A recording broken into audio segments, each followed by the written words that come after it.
Bonsoir et merci de nous avoir rejoints pour cette édition sur Télé Sud. Voici les titres à la une de l'actualité.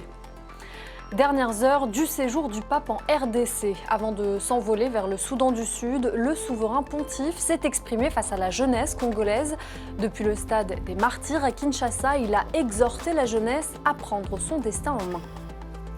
Au Sénégal, les leaders de l'opposition étaient face à la presse mercredi. Ousmane Sonko, Aïda Mbodj, Déthié Fall et autres ont passé en revue les dernières actualités du pays. Pour eux, la détermination est claire, barrer la route au président Macky Sall pour une éventuelle troisième candidature. Et en fin d'édition, nous ferons un détour par l'Ouganda à la découverte de l'artiste Eddie Kenzo. À 33 ans, l'artiste a été nommé au prestigieux Grammy Award dans la catégorie meilleure performance musique du monde, portrait à suivre. C'est aujourd'hui le dernier jour du voyage du pape en République démocratique du Congo et à cette occasion, c'est face à la jeunesse congolaise que le souverain pontife s'est exprimé. Depuis le stade des Martyrs à Kinshasa, il a exhorté la jeunesse à prendre son destin en main. Mathieu Nicolas. À bord de sa papa mobile, le pape affiche un large sourire. Jeudi, au troisième et dernier jour de sa visite, le souverain pontife avait rendez-vous avec la jeunesse congolaise et il n'a pas été déçu. Dans une ambiance de fête, le stade des Martyrs de Kinshasa était rempli à craquer. Chants, danses et prières. C'était un moment de célébration comme l'attendaient les Congolais. Ce que j'ai retenu aujourd'hui dans le message du pape, que nous jeunes, nous devons être éveillés et de ne pas être manipulés. Et surtout, il faut éviter la corruption. C'est ça le message que j'ai retenu. Dans les tribunes, des milliers d'adolescents, étudiants, mais aussi des parents. Plus de 65 000 personnes ont participé à cette rencontre, avides de messages de paix. Dans son adresse, le pape François a appelé les fidèles à privilégier la communauté, les invitant à prendre leurs voisins par la main, puis à faire silence en pensant à des personnes qui les ont offensés. Le pardon, mais aussi l'espérance, s'adressant particulièrement aux jeunes, le pape François leur a rappelé qu'ils étaient l'avenir de leur pays. Mes amis, Dieu a placé entre vos mains le don de la vie, l'avenir de la société et de ce grand pays. Si quelqu'un vous tend une enveloppe, vous promet des faveurs et des richesses, ne tombez pas dans le piège. Ne vous laissez pas tromper. Ne vous laissez pas engloutir dans le marais du mal. Après la RDC, cap sur le Soudan du Sud, le pape arrive ce vendredi à Djouba, la capitale d'un pays demandeur d'unité nationale. Là-bas, certains Soudanais du Sud auraient même parcouru des centaines de kilomètres pour assister à la messe du pape François.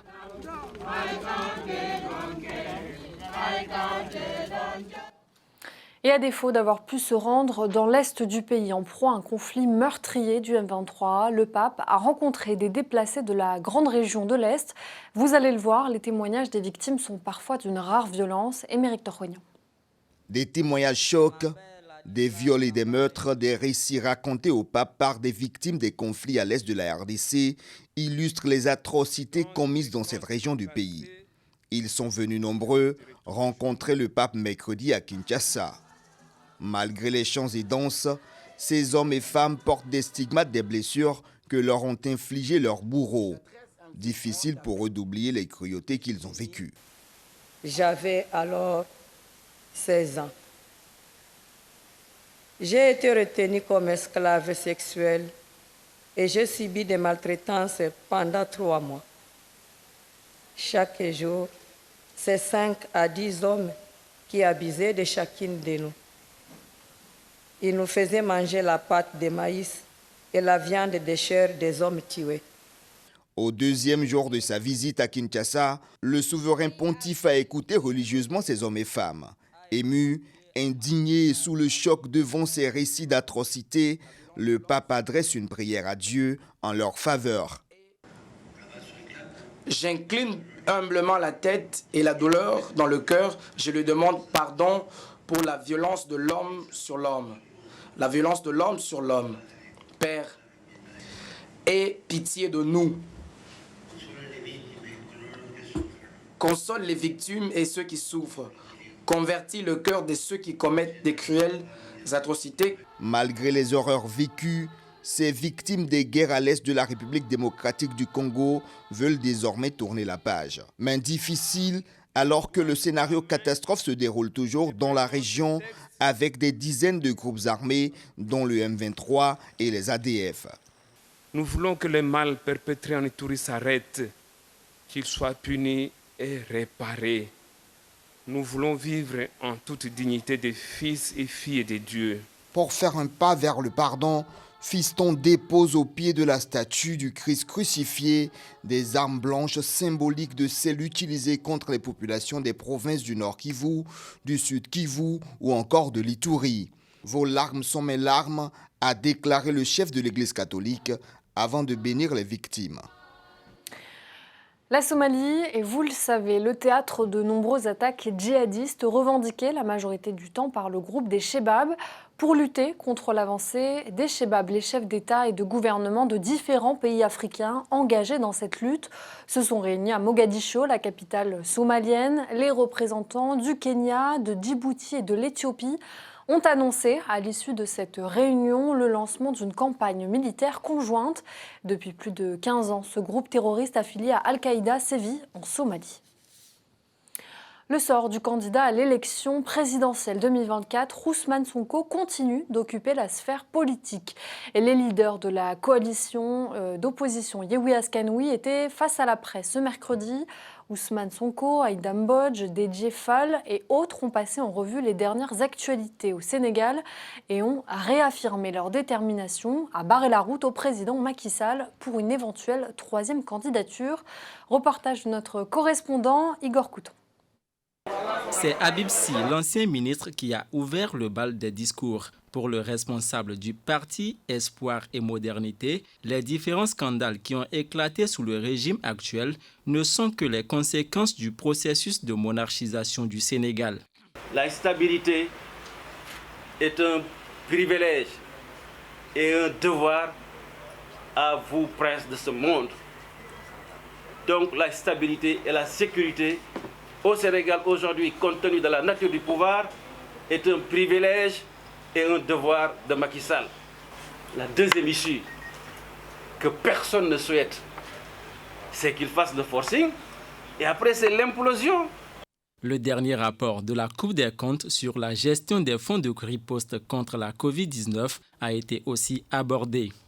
Il ne veut pas qu'on parle de ce rapport. Et en réalité, comme l'a dit tout à l'heure la présidente Aïda Mbodj, la coalition Yewwi Askanui demande solennellement la mise en place de la Haute Cour de justice, car le premier responsable en chef n'est rien d'autre que le président de la République, Macky Sall. La déchéance du mandat de député de Aminata Touré, vivement contestée par une partie de l'opposition, s'est également invitée dans les discours. Pour Aïda Mbodj, le président Macky Sall a fait le choix de supprimer les uns après les autres tous ses adversaires politiques. Le dernier point abordé par les conférenciers est relatif à ce qu'ils appellent la mauvaise interprétation de leur discours vis-à-vis des puissances étrangères. L'opposition sénégalaise n'est pas contre un pays. Elle n'est ni contre la France ni contre la Russie, mais demande plutôt un rééquilibrage des rapports, a tenté d'expliquer Ousmane Sonko. Parce que nous sommes dans un monde ouvert, personne ne peut s'enfermer sur lui-même et aucun leader ici présent de Yewwi Askanui, dans son programme individuel comme dans le programme global de Yewwi Askanui, il n'a jamais été question d'être contre qui que ce soit. Le responsable du parti PASTEF Les Patriotes n'a toutefois pas dit s'il se rendra ou non au tribunal demain pour répondre à sa convocation dans l'affaire qui l'oppose à l'actuel ministre du Tourisme, Mame Mbaye Niang. Le Burkina Faso a proposé la création d'une fédération entre son pays et le Mali, tous deux confrontés à la violence djihadiste et dirigés par des militaires. Ces deux pays ont exigé le départ des soldats français de leur territoire. En visite à Bamako, le Premier ministre burkinabé, Apollinaire Kellem de Tambela, a réaffirmé que la vraie révolution menée par le Mali depuis la prise du pouvoir du colonel Assimi Goïta avait inspiré les nouveaux dirigeants burkinabés. D'après le Premier ministre, ministre, le Burkina Faso et le Mali peuvent constituer une fédération souple qui peut aller en se renforçant et en respectant les aspirations des uns et des autres. Écoutez son homologue malien, le Premier ministre Choguel Maïga. Nous sommes prêts à partager notre expérience, nos idées et nous enrichir des idées et des expériences des autres, surtout de nos frères avec lesquels on a le même objectif. Souveraineté, liberté de choix de ses partenaires, défense obstinée des intérêts du peuple malien. Je suis certain que ces principes-là sont partagés par tous les peuples qui veulent se prendre en charge. Et nos frères et amis du Faso, je suis convaincu, doivent avoir des exigences similaires. Autre partenariat symbolique cette fois entre le Maroc et l'Espagne. Ce jeudi, le Premier ministre Pedro Sánchez s'est rendu au royaume chérifien pour sceller la réconciliation avec le gouvernement. Les représentants des deux pays ont tenu une réunion de haut niveau, une première depuis 8 ans. Cette réunion est un nouveau pas dans la réconciliation entre les deux voisins. En mars dernier, pour rappel, Pedro Sánchez avait mis fin à 1 an de brouille diplomatique avec le Maroc en acceptant d'appuyer les positions marocaines sur le territoire disputé du Sahara occidental. Écoutez le Premier ministre espagnol. Notre objectif commun est celui de franchir une nouvelle étape qui nous permettra de tirer parti de tout le potentiel qu'offre la relation entre nos deux pays sur une base renouvelée de confiance et de respect de ce qui a été convenu à cet égard et de compréhension mutuelle. Nous avons également signé 24 accords. Nous allons passer un long moment demain à regarder nos ministres signer ces accords importants avec la participation d'une importante délégation ministérielle des deux pays au plus haut niveau. Il n'y a donc aucun doute que plus la relation entre le Maroc et l'Espagne est bonne, mieux c'est pour l'Espagne, mieux c'est pour le Maroc et mieux c'est pour l'Europe. Mieux c'est pour nos entreprises et mieux c'est pour les citoyens des deux sociétés. Le centre des élections au Gabon qui réclame à l'opposition ses listes de membres. Au Nigeria, un bureau de la commission électorale et un poste de police attaqués. Et en Côte d'Ivoire, une maladie mystérieuse qui provoque une vingtaine de décès. C'est le reste de l'actualité réalisée par Souiles Bailly et Noël Dong. Au Gabon, le gouvernement réclame à l'opposition ses listes de membres pour l'élection du président du centre des élections. Le 31 janvier, le ministère de l'Intérieur a donné un ultimatum de 3 jours à une opposition divisée pour harmoniser ces deux listes pour constituer le bureau de l'institution chargée d'organiser les élections. Pour respecter ce délai de 3 jours, l'opposition a convoqué une réunion le 1er février qui a été suspendue. À cette date, l'opposition avait soumis 15 listes au lieu de 2. La majorité, quant à elle, a fourni ces 2 listes avant l'expiration du délai, fixé au 27 janvier 2023. Les élections présidentielles au Gabon se tiendront au mois d'août 2023. Au Nigeria, un bureau de la commission électorale incendié et un poste de police ont été attaqués dans l'état d'Ebonyi, dans le sud-est du Nigeria, à 3 semaines de l'élection présidentielle. Des hommes lourdement armés ont attaqué mercredi ce bureau de la commission électorale et le poste de police. Bilan, un adolescent tué et un autre blessé. Le bâtiment de la commission a été considérablement endommagé. Du matériel électoral en vue des élections présidentielles et législatives a été détruit, notamment 729 urnes et 243 cabines de vote. Le 25 février, les Nigérians éliront un successeur au président, Muhammadu Buhari, qui ne se représente pas après 2 mandats. Le mal mystérieux qui frappe depuis décembre un village du centre de la Côte d'Ivoire a fait 20 morts, principalement des enfants, selon un nouveau bilan. Les adultes décédés étaient des femmes âgées de 60 à 70 ans, toutes 2 mortes dans un hôpital de Boaké, après avoir présenté les mêmes symptômes que les premiers morts, à savoir vomissements et diarrhée. 33 habitants du village de Kpoka-en-Kro ont également été récemment admis en urgence au centre hospitalier universitaire de Boaké, avec des symptômes similaires, selon des sources hospitalières. Face au mystère de ces décès et dans l'attente des résultats d'analyse qui tardent à venir, des thèses circulent, même les plus farfelues. La thèse d'un acte de sorcellerie est mise en avant dans le village. La présidente de la Commission européenne, Ursula von der Leyen, est arrivée ce jeudi à Kiev pour y rencontrer Volodymyr Zelensky. Lors d'une conférence de presse conjointe, Ursula von der Leyen a promis des sanctions supplémentaires contre la Russie pour le 24 février, date du début de l'invasion russe. Parmi elles, l'une des mesures les plus marquantes est le plafonnement du prix du pétrole russe à l'export à $60. Selon la chef de la Commission européenne, cette limitation fixée début décembre par l'Union européenne, le G7 et l'Australie coûte déjà à la Russie environ 160 millions d'euros par jour. Écoutez-la. Et aujourd'hui, la Russie en paie le prix fort, car nos sanctions affaiblissent son économie, la renvoyant une génération en arrière. Le plafonnement du prix du pétrole brut coûte déjà à la Russie environ 160 millions d'euros par jour. Et nous allons continuer à faire monter la pression. Depuis hier, mercredi, une délégation de Télésud du groupe Vision 4 séjourne en République centrafricaine avec à sa tête la directrice générale et le directeur régional Afrique. Cette délégation doit rencontrer les autorités du pays et toucher du doigt le quotidien des Centrafricains. Retour sur les premières heures de cette mission avec Serge Benga. 5 jours, c'est le temps qu'est censé durer cette mission de Télésud en République centrafricaine, afin d'évaluer le travail effectué en 2022 par la chaîne de télévision du groupe Vision 4. La directrice Valérie Garac a elle-même fait le déplacement de Bangui, accompagnée de ses plus proches collaborateurs, dont le directeur régional David Pem. Aussitôt arrivé que l'équipe s'est rangée en ordre de bataille.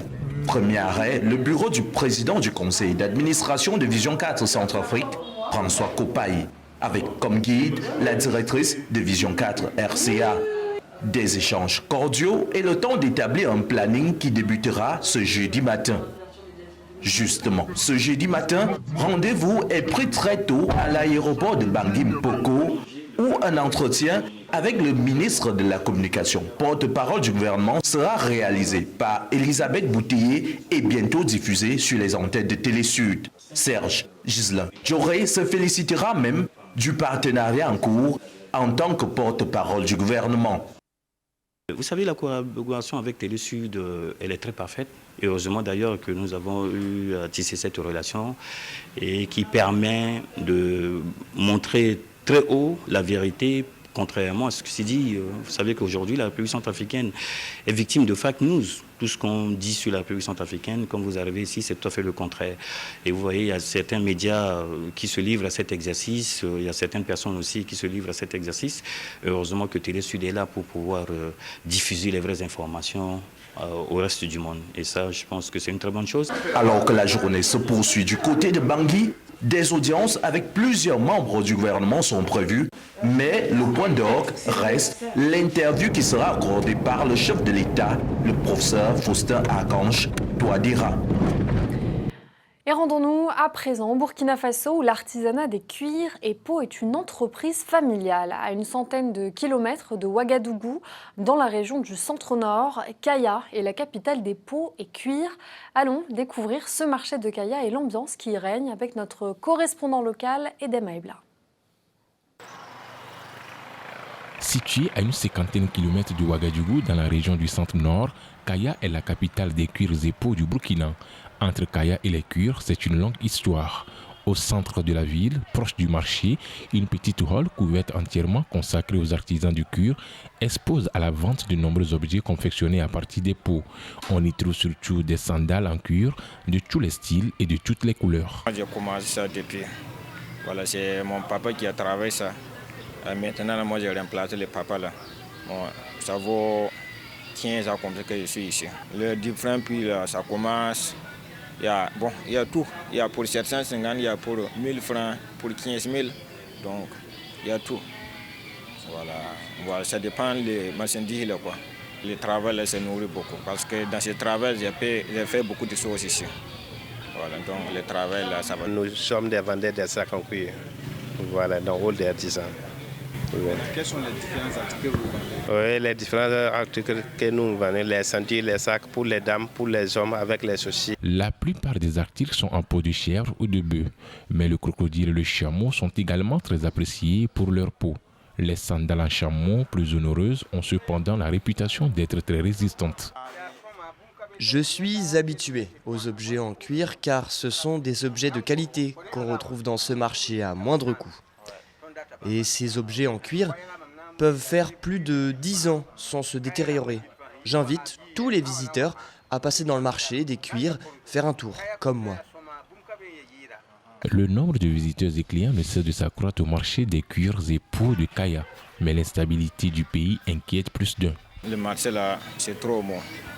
Voilà, comme il y a du terrorisme dans le pays là, donc depuis au moins de 6 ans, 7 ans comme ça là, notre marché là s'est descendu. Notre difficulté là, c'est comme il y a le terrorisme là, donc nous on veut seulement que le pays là devient calme quoi. La région du centre-nord et plus particulièrement la province du San-Matenga reconnaît une grande réputation pour son cuir.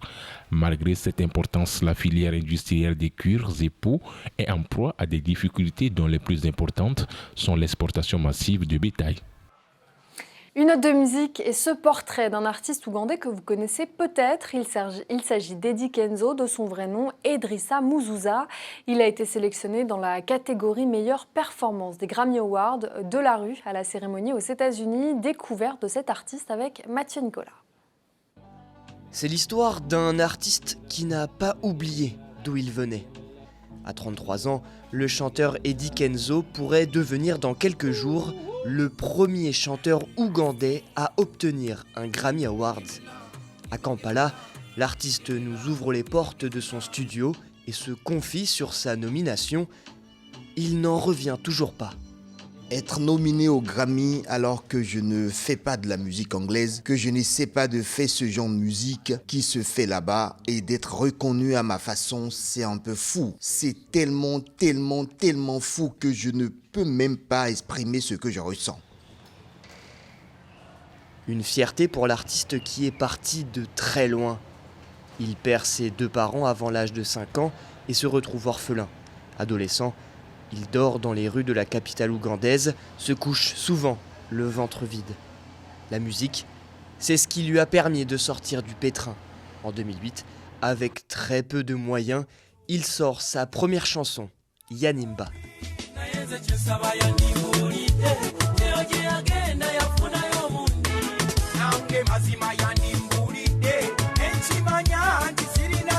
Deux ans plus tard, c'est le début de l'ascension. Eddie Kenzo se fait connaître avec le tube Stamina qui devient rapidement un incontournable.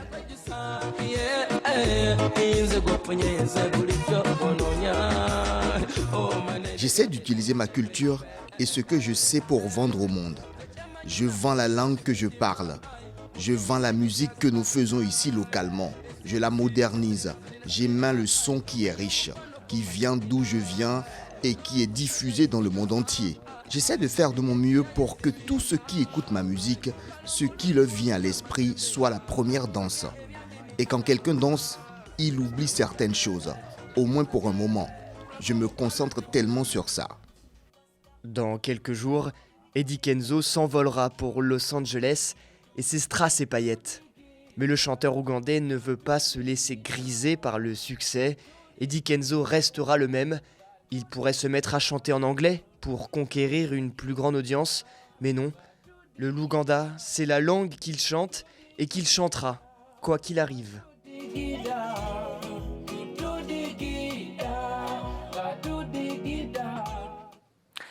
Après Steve Mandanda et Hugo Lloris, c'est au tour de Raphaël Varane de mettre fin à sa carrière internationale. Le défenseur central de Manchester a décidé de raccrocher les crampons sur la scène internationale en raison d'une usure mentale et physique.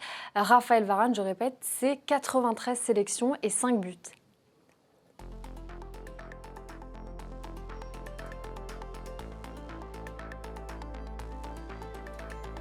C'est la fin de ce journal. Merci à tous de l'avoir suivi. Je vous retrouve demain pour l'édition du soir et en attendant, continuez à vous informer sur Télé Sud.